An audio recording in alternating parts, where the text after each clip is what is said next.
Hello po sa inyong lahat. Isang magandang umaga po sa inyong lahat. Magandang umaga po. Good morning po. Ngayon po ay 21 ng June 2024 at ang oras po dito sa Los Angeles, California ay 6:40 na po. Opo. Ng umaga at Friday, ngayon po ay Friday at nais kong mag-vlog patungkol dito sa matagal ko na po na iprepara ito kaya lang natatabunan ng ibang balita. Yung nangyari po dyan sa yung paghuli kay Kibuloy na mayroong mga itak at pamalo o pamukpok yung mga tao dyan sa KOJC. Ayan po, yung mga supporters ni Kibuloy. Yung ibang grupo ata ay mayroong pamukpok at pamalo at mga itak. Ayan po ang tatalakayin ko ngayon na kasi kung ganyan po may mga balita ay agad kong naiisipan yung kwento po sa Biblia Opo. At dito patutunayan ko po na ito si Kibuloy ay isang impostor o mapagpanggap o ang tawag diyan yung false teacher. Opo. Patutunayan ko po 'yan. At bahala kayo kung maniwala kayo, pero iyan po ang topic ko ngayon. Ang title po ay Pag-aresto kay Kibuloy, may mga itak, pamukpok at pamalo. Ayan po ang title ko. Katulad ng sinabi ko ay nakaready na ito dati, kaya lang hindi ko dinidiscuss kasi nga may mga ibang topic na mas magaganda Pero ngayon dahil sa nga ay binalikan ko, ay i-discuss ko lang ito. Opo. At siguro naman pagkatapos kong ma-discuss ito ay malalaman natin na peke na ito, messenger of God o kung ano man ang tawag natin dyan. Pagkatapos po nating marinig. Opo. At inaanyayahan ko po kayo mga kababayan, mga minamahal, na sana ay pakinggan nyo. Mga 30 minutes lang naman po ito Opo. O more than 30 minutes para mas maintindihan po natin. Sige, pero bago ang lahat po ay gusto ko lang magpasalamat dito sa mga subscriber po na sumusuporta sa atin, na nanonood o nag-comments. Opo. Ay ito po sila, batch number 1 po ito, si Rosana Narumi ng Japan, Al Ulalia ng Bacolod, Pampanga, Librager, Alex Sarmiento, Dolor Garcia ng Milano, Italy, Nana Antibi ng Barin, Will Utaib ng Laguna, Nelson Balyaran, Julia Magbanua ng Singapore, Andre Deliver, Arnold Pernan ng Cebu, Larry Narbais, Diyos Shalan. Salamat po sa inyong lahat. Nang dahil po sa inyo, ako ay patuloy na nagbablog po. Kay Elenita Scripture ng Germany, Ben Puno, Leti Peralta ng Mamburao Occidental, Mindoro, Maribel Baligat Colio, Querticu, Juna M, Rinaldo Abintino, Mel Herrera ng Ibaston, Illinois, Ernesto Aburque, Placer Eduarte, Hiasmin San Juan, Roman de Paz, Mary Grace Santos, Pacmando, John Cabrera, Lowen Sigako, Ike Maglasang, Linda Trasmonte, Linda Walton, Sasha Andigwid, Eleni Bungat, Agripino C., Eduardo Gonzales ng Singapore, Bumble D., Di Juana Duco, Ernesto Honrado, Josephine Lucas, Bert Abogado, Dimitrio Pascual, Soledad Di Makulangan. Sa amin maraming Di Makulangan eh. Doon sa bayan namin. Aywan ko kung kamag-anak nila ito. Brenda Martin, CG Torrio, Melchor Tolentino, Brother Pacamara, Manuel Lim, Danilo Magno, Lawrence Alindayo, Edelberto Infante,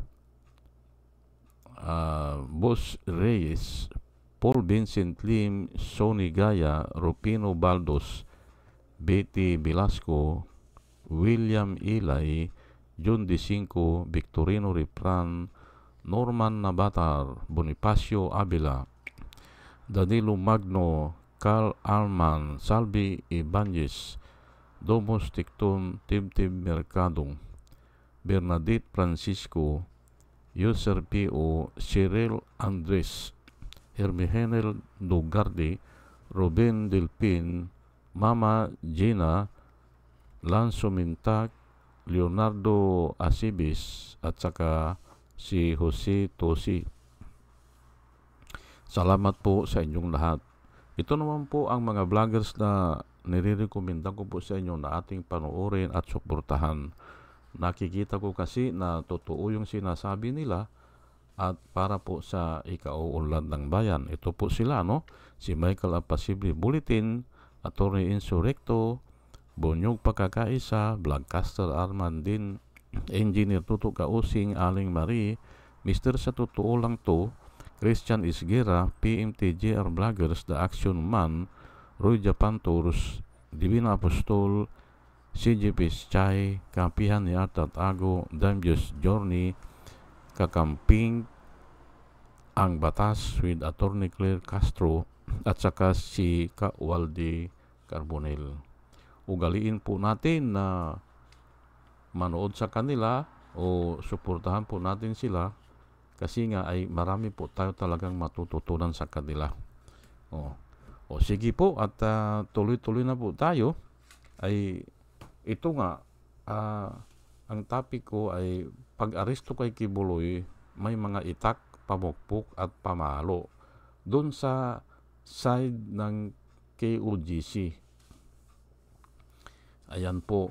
At taliwas po ito sa nangyari kay Jesus Christ nung kapanahunan po ni Jesus Christ, nung habang siya ay naandito pa in human flesh dito sa mundo, hindi ba? Ito na Mark 14 chapter 14 verse 47 hanggang 49 po. Ito po ang istorya diyan at babasahin ko lang po na kung saan ay tinanong ni Jesus Christ kasi yung huhuli sa kanya doon sa Garden of Gethsemane, yung habang sila ay nagpapahinga, may mga dumating na mga sundalo, Roman soldier po, at siguro mga sundalo din ng mga Parisiyo, ay para siya ay dakpin at yung mga taong bayan. Pero may mga dala po sila ng mga sulo o yung lantern ang tawag nila at saka mga pamalo. Ayan po. Kaya tinanong niya, bakit kayo may mga dalang pamalo? Bakit? Sabi niya, ang huhuli nyo ba ay isang robber? Ayan po, o yung isang magnanakaw? Hindi ba? Kaya nga ito ngayon ang naisipan ko. Lahat po kasi na nangyayari ay halos mayroong kwento rin sa Biblia po eh. Ito po at babasahin ko lang po para mas maintindihan natin. And one of the bystanders drew his sword and struck the servant of the high priest, cutting off his ear. Si Juan po ito, si Peter, pinungusan niya ng tainga yung katulong ng high priest. Opo, katulong po ng high priest ito. Ay siguro, ay isinugo yan ng high priest para mag-obserba, hindi ba? O, ay pinungusan ng tainga ni Peter. Yan po, Jesus asked the crowd, "Have you come out with a sword and clubs?" Yung mga pamalo ito, upamukpok, "to arrest me as you would an outlaw?" Ganyan po ang pagkasulat dito, pero sa iba, as against a robbers. Ay yan nga, outlaw. Outlaw ba, itinuturing ba siya na outlaw? Ayan po, "Every day I was with you teaching in the temple courts, and you did not arrest me." Ayan po. Ay gabi po siya inaristo Tapos doon pa sa garden. Hindi ba? At napakaraming pamalo. Ayan po ang tinatanong niya. Bakit kayo nagdala ng pamalo? Ay bakit aaristuhin nyo ba kanya ang outlaw? Kaya nga, naisipan ko, itong mga grupo ni Kibuloy ay baliktad. Baliktad po hindi ba? Bakit sila ang may mga pamalo na ang papaluin nila ay ang authority o ang mga pulis? Hindi ba? Baliktad po yan Ang papaluin nyo ba ay rapist? Ay hindi naman. Ang rapist po ay si Kibuloy, na kung saan yun po ang pinoprotektahan nyo. Rapist. At hindi lang po dyan sa Pilipinas, pati rin dito sa Amerika ay nakademanda po yan na isang rapist. At hindi lang iisa, ay marami pala yan na sinasamantala niya. Style na niya yan. Kaya nga, ang pagkaintindi ko dyan, talagang hindi haharap yan. Kaya po, nagkakamali kayo mga, aywan ko kung anong tawag ko dyan, kung bayaran yan, o supporters, o mga members ng KOGC. Baliktad po ang ginagawa nyo. Bakit may mga pamalo kayo? Bakit may mga itak kayo? Mabuti sana kung pupunta kayo sa bukid at mag-ayos kayo ng pananim. Pwede yan. Ay hindi Hindi ba? Anong gagawin nyo dyan sa umaga? Hindi ba? Hindi ba? Pwede siguro kung pupunta kayo ng bundok para mag-ayos ng kabundukan. Yan, may mga talaga dyan, may mga itak. Mali po yang ginagawa nyo, na yung arresting officer ay haharapan nyo ng itak at saka mga paghambalos. Hindi ba? Mali po yan. Sige, at yan, naikwento ko na po, hindi ba? At nabasa po natin, "Have you come to arrest a robber?" Sabi po ni Jesus Christ, bakit may mga pamalo kayo? Ayan po, hindi ba? Ang tanong niya, ay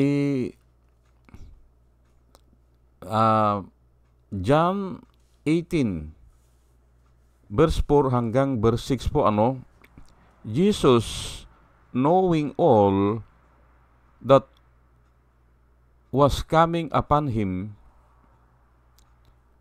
stepped forward and asked them, "Whom are you seeking?" Ayan po ang tanong ni Jesus sa kanila.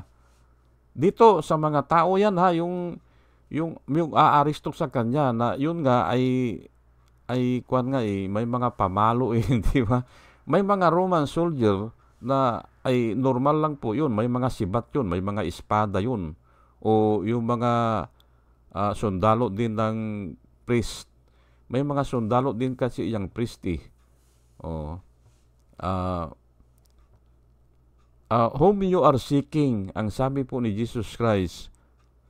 Ang sabi naman ng mga aaresto sa kanya, Jesus of Nazareth. They answered. Jesus said, I am He. Ayun. Sinabi ni Jesus Christ na, ako yun. O ako ito, sabi niya. And Judas, his betrayer, was standing there with them. With them means doon sa mga huhuli kasama ni Judas. Ayan po Pero ang istorya po dito ay tinanong ni Jesus Christ, sino kanyang hinahanap nyo? O sino ang huhulihin nyo? Ay si Jesus Christ o si Jesus of Nazareth. Ganun po kasi ang mga pangalan ng mga tao. Jesus of Nazareth, ganyan. Ay ako ito, sabi ni Jesus Christ. And Judas his betrayer was standing there with them. When Jesus said, I am He, nung sinabi ni Jesus Christ na ako ito si Jesus, sabi niya, they drew back and fell to the ground. Medyo ay nakasulat po dito sa account ni John At si John parating malapit po yan kay Jesus Christ. Kitang-kita niya ang mga pangyayari. Kaya nga ito ay ikininto niya siguro. They drew back. Noong sinabi ni Jesus Christ na ako ito, ay umatras sila nagbahagya, yung huhuli, at ito po ang maganda rito they fell on the ground. Pero hindi maipakita dito bakit sila dumapa sa lupa o bakit sila parang nawalan sila ng puwersa ay dumapa sila sa lupa. Ayan po, ay hindi natin maipaliwanag yan. May puwersa ba dyan? Ay wala naman nabanggit. O matindi ba yung parang kulog ba? Na parang kumulog na natakot sila? I am He, sabi po ni Jesus Christ Ngayon ay ikukumpara po natin dito kay Kibuloy, ay dapat ganyan ang sabihin niya. O sinong hinahanap nyo? Ay si Kibuloy, ay ako ito. O dapat ganun ang sabihin niya kung talagang siya ay lingkod ng Diyos. Kasi yun ang ginawa ni Jesus Christ po Hindi ba? Ay bakit siya nagtatago? At ang humaharap ay yung mga, aywan ko kung mga members niyan o bayaran lang yan. Hindi ba? O ba na may mga pamalo? Hindi ba? Mali baliktad po At dapat sana mag-isip-isip na po kayong mga supporters o members o mga bayaran ni Kibuloy dyan. O baliktad po hindi ba? Si Jesus Christ, nung hinuhuli siya, ay tinanong niya, sinong huhulihin nyo? Ay si Jesus of Nazareth. Ay malamang hindi nila kilala Opo, malamang. Ay kasi hindi naman kanyan si Jesus Christ Sa mga baryo-baryo lang yan nagtuturo. At ito nga ang panghuli niya, ito malapit na ito sa Jerusalem nasa paligid na ito ng Jerusalem Tinignan ko yung Garden of Gethsemane ayun nga, palibot ng Jerusalem pa yan. Ngayon ay nung sinabi niya na I am He, aywan ko, pero parang natakot yung mga huhuli. They drew back at saka they fell on the ground. Malamang ang sabi ng ibang scholar ay yung salita na I am ay salita lang po ng Diyos yan. Yung the great I am. Kaya natakot sila ay kasi alam din nila yan na yung salita na I am ay ginagamit lang ng Diyos yan eh. Oh, I am He, sabi niya. Oh, nung tinanong kasi ang ating Diyos, nung tinanong po ni Moses, kasi isinusugo niya si Moses punta ka dun sa Paro, sabihin mo na palayain na yung mga Israel, palayain na o hayaan na magpunta sa ilang para sumamba. Ay ang sagot ni Moses po ay ano po ang pangalan nyo para sabihin ko sa Paro? Tinatanong niya po ang Diyos. Ay wala pong sinabi na pangalan ay I am that I am, sabi niya. O, yun lang ang sinabi I am that I am. O, ay siyempre, bakit ay sino ka para sasabihin ang pangalan ng Diyos? Hindi ba? Wala po pangalan ang Diyos na sinabihan na kahit na sinong tao. Wala. Iyan ay mga pangalan lang dahil ibinigay ng mga tao, dahil yun ang pagkaintindi nila. Halimbawa, Jehovah Jireh. O, hindi ba? Yan mga bigay lang po ng mga tao yan. Pero yung pangalan na mismo nang galing sa Diyos ay wala Kaya, great I am ang tawag dyan. O sige po, at yun lang po ang sinasabi ko sa inyo, no? Yung kaibahan diyan kay Kibuloy, hindi ba? Si Kibuloy ay nagtatago. Ay si Jesus Christ ay ako ito, sabi niya. O sige, at John 18 verse 7, continuation lang po ito para mas maintindihan natin na kabaliktaran po ang ginagawa ni Kibuloy. Ito, pangatlo na ito ha. Pangatlo na. Ito po ay sinabihan ni Jesus Christ yung mga humuhuli sa kanya, kung ako ang pakay nyo, ay sige, hulihin nyo na ako. Sabi niya, sasama ako sa inyo. Pero hayaan nyo muna na padaanin nyo itong mga disipulo ko. Sabi niya, yun po. At babasahin ko po para maliwanag po So, he asked them again, whom are you seeking? Tinanong sila ulit ni Jesus Christ, sino ba talaga ang hinahanap nyo? Jesus of Nazareth, they answered. Yun po ang sinabi ng mga pulutong na mga huhuli sa kanya. Mga Roman soldier po ito. Opo. At saka kasama na nga yung mga townspeople na yung nga, may mga dala na mga sulo at saka mga pamalo. Ayan po, hindi ba? I told you that I am He. Sinabi ko na sa inyo na ako ito. Sabi niyan ba? Jesus replied, so, if you are looking for me, let this man go. Ay, sino ba yung men na sinasabi niya? Ay, simple, yung mga disipulo lang niya. Wala nang ibang tao doon. Kung hindi, yung mga disipulo niya. O yung mga followers niya, let these men go. Ayan po, hindi ba? Hayaan nyo sila na dumaan o paraanin nyo sila. Hindi ba? This was to fulfill the word he had spoken. I have not lost one of those you have given me. Ayan po. Nakahula kasi yan At ito nga ay nagaganap na. Isa sa hula po na walang mamamatay doon sa disipulo niya. Pero si Judas naman ay nagpakamatay kinabukasan. Opo, 12:00 ata nagpakamatay kinabukasan na dahil nakonsensya na. This was to fulfill the word he had spoken.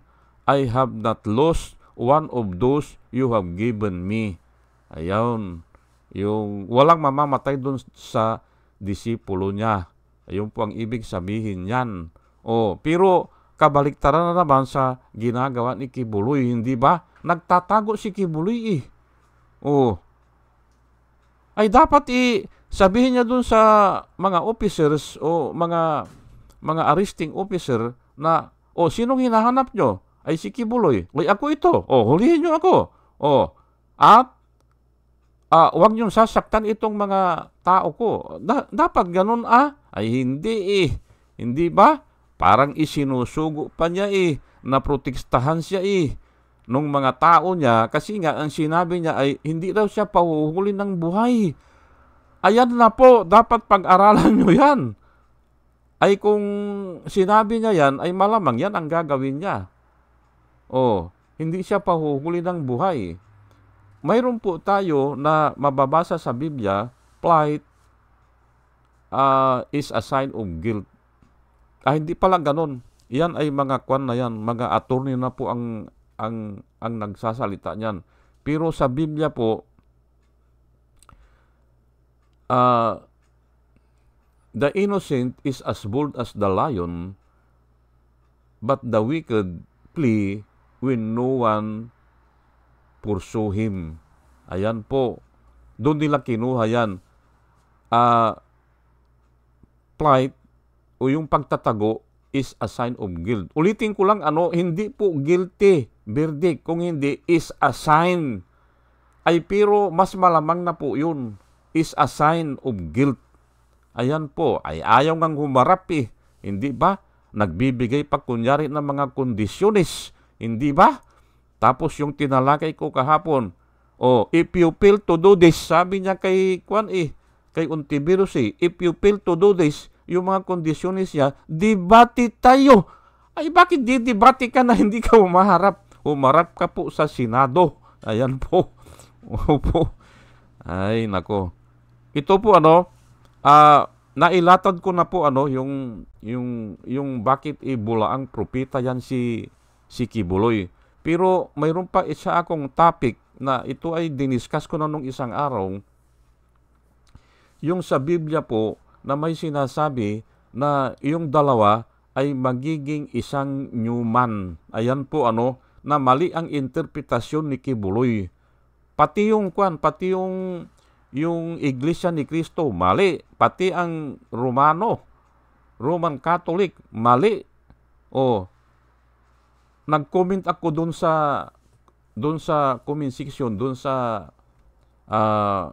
hindi nila masagot ng Romano. Sila kasi ang nagpakita pero ito nga ay babasahin ko lang po at saglit lang ito Ephesians 2 14 hanggang 16 po ito For he himself, si Jesus Christ po ito For he himself is our peace, who has made the two one, and has torn down the dividing wall of hostility by abolishing in his place the law. Ayan po, ang liwanag po niya, by abolishing in his place the law. Doon po nasira ang batas. Doon sa katawan niya. Inabolish niya the dividing wall of hostility. Ang hostility kasi ng Diyos at saka sa tao yung batas. Yan po Yan po ang tawag diyan ay dividing wall of hostility, yung batas. Alam na alam ko yan. By abolishing in his place the law of commandments and decrees, he did this to create in himself one new man. Ayan po He did this to create in himself one new man out of the two or out of the twain. Ayan po, mali po ang pagka-interpret ni Kibuloy. Ang sinabi niya dito ay yung espiritu daw at yung laman nag-isa. Mali. Yun ang sabi niya, ha? Ang espiritu daw at sa kalaman, yung tinatawag niyang dato. Ang Iglesia ni Cristo naman, ang sinasabi nila ay yang dato na yan ay si Cristo at saka yung Iglesia. Ang ganda ng paliwanag po ng Iglesia ni Cristo. Si Cristo bilang ulo, sabi nila, ang ulo, sabi nila, at ang Iglesia ay bilang katawan. Yung po ang sinasabi nila ay mali yan. Mali yan. Ay ang mga members po ng Iglesia, maraming member yun, maraming tao yun. Ang nakasulat po dito, dato.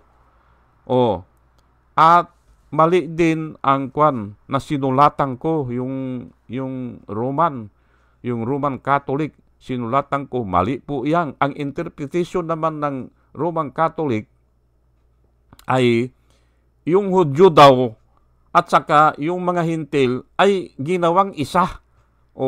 Pinag-isa sila. Ay mali yan, walang ganyan. Wala. Ay magiging isang kawan ang nakasulat. Magiging isa silang kawan. Kahit na ikaw ay Haponis o ikaw ay basta nakipag-isa ka kay Kristo, kayo ay magiging isang kawan. Ang nakasulat po. Yun ang sinabi ko sa kanila. Dito po, He did this to create in Himself one new man. One new man. Tatlo po yung description. One new man out of the two.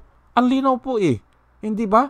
Si Kristo po ang binabanggit dito at saka yung tao na makikipag-isa kay Kristo. Magiging one new man. Ayan po. Ay very basic po yan sa born again. Yan po ang alam namin. Yan ang itinuro sa amin. At yan ang kahit saan namin tignan yan sa Biblia, naandyan po yan. Binanggit ko nga yung 2 Corinthians ata yun 5:17 If anyone is in Christ, he is a new creation. Sa Tagalog po, ang sino man nakipag-isa kay Kristo, siya ay isang bago ng nilalang. Ang lahat ay lumipas na. Narito, ang lahat ay bago na. Ayan po Hindi po yung sinasabi ni Kibuloy na espiritu at sa kalaman nag-isa. Mali yun. At ang sinasabi ng Iglesia ni Kristo na si Kristo at ang Iglesia at si Kristo daw bilang ulo. Sabi nila Ay nako. At saka ang Iglesia daw ay ang katawan. Ay bakit? Ay dapat sinabi na yan, maraming tao. Hindi ba? Ay hindi Hindi ba? Ang dalawa kanya naging isang taong bago. Isa taong bago na tao o taong bago. Ganon yan Hindi ba?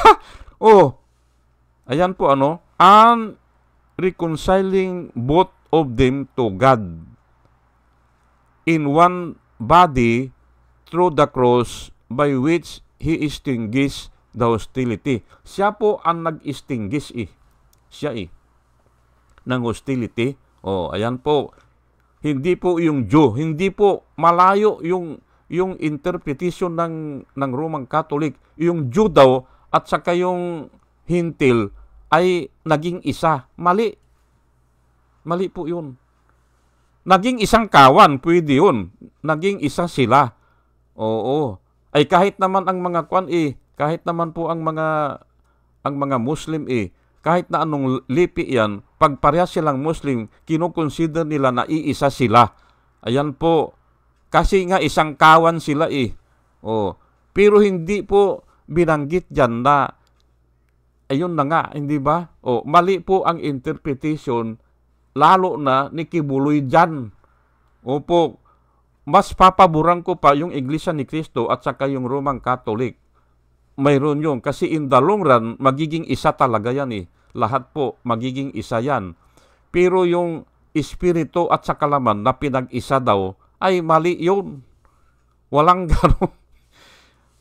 Sige po, at hanggang dito na lang po at sa aking pong pag-discuss dito, nananalangin po ako bago ako mag-discuss ay sana tayo ay bigyan ng wisdom ng Diyos na nanggagaling sa Kanya sa ating pong pakikinig. At muli ay isang magandang umaga po sa inyong lahat, at salamat po sa inyong lahat, mga kababayan, mga minamahal. Hello po, good morning po, at salamat po sa inyong lahat. Salamat po.